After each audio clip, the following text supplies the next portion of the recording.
नमस्कार साथियों, मैं विकास जनित एकेडमी में आपका स्वागत करता हूं। आप सभी लोग कैसे हैं? बढ़िया होंगे। और जैसे कि कल मैंने आपको बताया था कि चोल साम्राज्य के बाद आपके दो छोटे से राजवंश हैं जिनको आज हम खत्म करेंगे। और इसके बाद जो अगली वीडियो आएगी वो आपकी शुरू से आएगी, यानी कि प्राचीन भारत। अब मैं आप लोगों को शुरू से पढ़ाऊंगा, ठीक है। अब तक जो मैंने वीडियो डाली थी वह गुप्त साम्राज्य से आगे तक की थी, ठीक है। अब जो वीडियो आएंगी, जो भी आएंगी, वो आपके एकदम शुरू से होंगे, यानी सिंधु घाटी सभ्यता से आपको एकदम क्रम से मिलेंगे, ठीक है। तो मैंने कुछ दो वंश पीछे लिख रखे हैं, छोटे छोटे वंश हैं, ठीक है। इनको हम देख लेते हैं। ये एशियन की लास्ट वीडियो है, एशियन की लास्ट वीडियो है। इसके बाद हम लगातार देखेंगे कि कुछ परीक्षाओं में आए हुए प्रश्न हैं, उनकी भी हम लोग क्या करेंगे, प्रैक्टिस करेंगे, जिससे क्या होगा कि आपका जो रिवीजन है वो आपका रिवीजन होता रहेगा, ठीक है।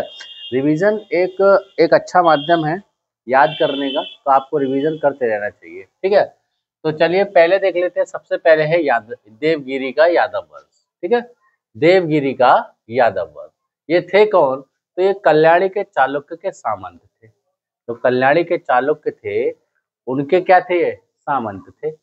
इस वंश का जो संस्थापक था वह भिल्लम पंचम थे, यानी यादव वंश के जो संस्थापक थे वो कौन थे? भिल्लम पंचम थे, ठीक है।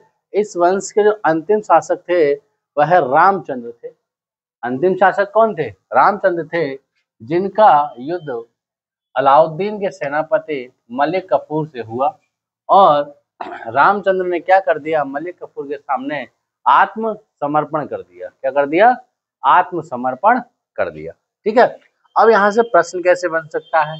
तो हम कहेंगे कि यादव वंश का संस्थापक कौन था? तो भिल्लम पंचम थे, ठीक है। यह हमसे पूछा कि भिल्लम पंचम के द्वारा किस वंश की स्थापना की गई? तो वह यादव वंश की स्थापना की गई। दूसरा प्रश्न ऐसे बन सकता है कि यादव वंश किसके सामंत थे? तो कल्याणी चालुक्य के सामंत थे। कल्याणी के चालुक्य के सामंत थे, ठीक है। आगे देखते हैं, यादव वंश का अंतिम राजा कौन था? तो अंतिम शासक रामचंद्र थे। अंतिम शासक कौन थे? रामचंद्र थे। दूसरा प्रश्न ये भी बन सकता है कि यादव वंश कहाँ के थे? तो यादव वंश कहाँ से थे? तो देवगिरी से था। कहाँ से था? देवगिरी से। अगला वंश है होयसल वंश। होयसल वंश, यह देवगिरी के यादव वंश के समान थे, यानी कि देवगिरी के जो यादव वंश थे उन्हीं के एक मिलते जुलते थे।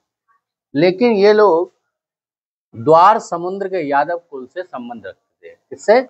द्वार समुद्र के यादव कुल से संबंध रखते थे। इस वंश का जो संस्थापक था वह विष्णुवर्धन थे। कौन थे? विष्णुवर्धन थे, जिन्होंने अपनी राजधानी द्वार समुद्र को बनाया। किसको बनाया? द्वार समुद्र को बनाया, ठीक है। इनके द्वारा होयसलेश्वर मंदिर का निर्माण कराया। इन्होंने किस मंदिर का निर्माण कराया? होयसलेश्वर मंदिर का निर्माण कराया। इस वंश का जो अंतिम शासक था वह वीर भल्लाल तृतीय था। इस वंश का जो अंतिम शासक था वह भी वीर बल्लाल तृतीय थे, ठीक है। जो प्रश्न हमने यहाँ देखे थे वही प्रश्न हम यहाँ देखते हैं कि होयसल वंश का संस्थापक कौन था? विष्णुवर्धन। यादव वंश के समान कौन सा वंश था? होयसल वंश। द्वार समुद्र किसकी राजधानी थी?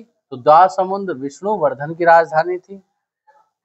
होयसलेश्वर मंदिर का निर्माण किसने कराया? तो वह विष्णुवर्धन ने कराया, ठीक है। तो देखो, मैंने कल भी कहा था कि जो छोटे से इसमें दो राजवंश हैं, इनसे कुछ नहीं तो मंदिर से एक आध प्रश्न कभी कभार आ जाता है, या राजधानी से कभी कभार प्रश्न कोई आ जाता है, या संस्थापक से प्रश्न आ जाता है। तो मैंने वही आपको संस्थापक लिखे, अंतिम वंश अंतिम शासक लिखा है, संस्थापक लिखा है, अंतिम शासक लिखा है। ये वंश इतने इम्पोर्टेंट नहीं है, लेकिन पढ़ना तो फिर भी जरूरी है। पढ़ना तो फिर भी जरूरी है, क्योंकि कहा नहीं जा सकता कि प्रश्न कहाँ से आ सकता है, ठीक है। तो आज के लिए इतना ही। नमस्कार।